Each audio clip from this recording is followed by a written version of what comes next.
টিকা সংকট ও হামের প্রকোপ নিয়ে স্বাস্থ্য মন্ত্রণালয়কে কয়েক দফায় সতর্ক করে ইউনিসেফ। 2024-এর আগস্ট থেকে নির্বাচনের আগ পর্যন্ত 6 বার চিঠি আর অন্তত 10 বার মৌখিকভাবে দেয়া হয় এই সতর্কবার্তা। তবে বরাদ্দ থাকার পরও শুধু ক্রয় পদ্ধতি পরিবর্তনের কারণে তৈরি হয় টিকার সংকট। এসব দাবি উঠে এসেছে ইউনিসেফের সংবাদ সম্মেলনে।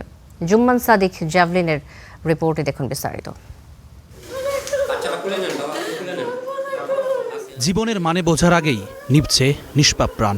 সন্তানের নিথর দেহ বুকে নিয়ে কাঁদছেন মা। তবে প্রতিরোধযোগ্য রোগ হামে এত প্রাণহানি কেন?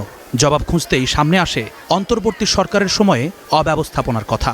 স্বাস্থ্য বিভাগের মতো ইউনিসেফও বলছে সে সময়টায় টিকার সংকট ছিল, আর তা কাটিয়ে উঠতে মন্ত্রণালয়কে 2024 সালের আগস্ট থেকেই সতর্ক করে আসছিলেন তারা। 2024 সালের আগস্ট থেকে নির্বাচনের 2-3 দিন আগ পর্যন্ত আমরা 6 বার মন্ত্রণালয়ে চিঠি দিয়েছি। বলেছি টিকার সংকট হতে পারে, আর সেটি হলে হামের প্রকোপ ছড়ানোর ঝুঁকি রয়েছে। স্বাস্থ্য কেন্দ্রগুলোর সক্ষমতা নিয়েও সতর্ক করা হয়েছে।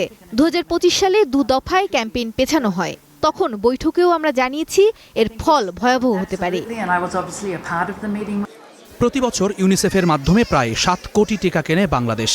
তবে অন্তর্বর্তী সরকারের সময় 50% টিকা উন্মুক্ত দরপত্রের মাধ্যমে কেনার সিদ্ধান্ত নেওয়া হয়েছিল। আর পূর্ব প্রস্তুতি ছাড়া সেই সিদ্ধান্ত আত্মঘাতী ছিল বলেও মনে করছেন এই ইউনিসেফ কর্মকর্তা। আমরা কোনো লভ্যাংশ ছাড়াই 100টির বেশি দেশের জন্য টিকা কিনি। প্রস্তুতকারী প্রতিষ্ঠানগুলো যেন বিশ্ব স্বাস্থ্য সংস্থার নিয়ম মেনে চলে তার তদারকি করি। এই মানের টিকা এর চেয়ে কম দামে কেউ দিতে পারবে বলে আমি মনে করি না। তারপরও সরকার চাইলে দরপত্রের মাধ্যমে তা কিনতে পারে। আর টিকার জন্য বাজেট ছিল না, এটা ভুল কথা, বরাদ্দ ছিল। তবে এই ক্রয় পদ্ধতির কারণেই সংকট তৈরি হয়েছে। তবে গত 45 দিনে প্রায় 1 কোটি 80 লাখ শিশুকে টিকার আওতায় আনতে পারায় সরকারের প্রশংসাও করেছে ইউনিসেফ। এত কম সময়ে এত বড় সংখ্যার শিশুকে টিকা দিতে পারা অনেক বড় সাফল্য। আশা করছি চলমান এই পরিস্থিতি থেকে বাংলাদেশের স্বাস্থ্য বিভাগ অনেক কিছু শিখতে পারবে। তবে 2025 সালে 90% বেশি শিশুকে টিকার আওতায় আনার যে দাবি স্বাস্থ্য অধিদপ্তর করছে তা নিয়েও সংশয় জানান রানা ফ্লাওয়ার।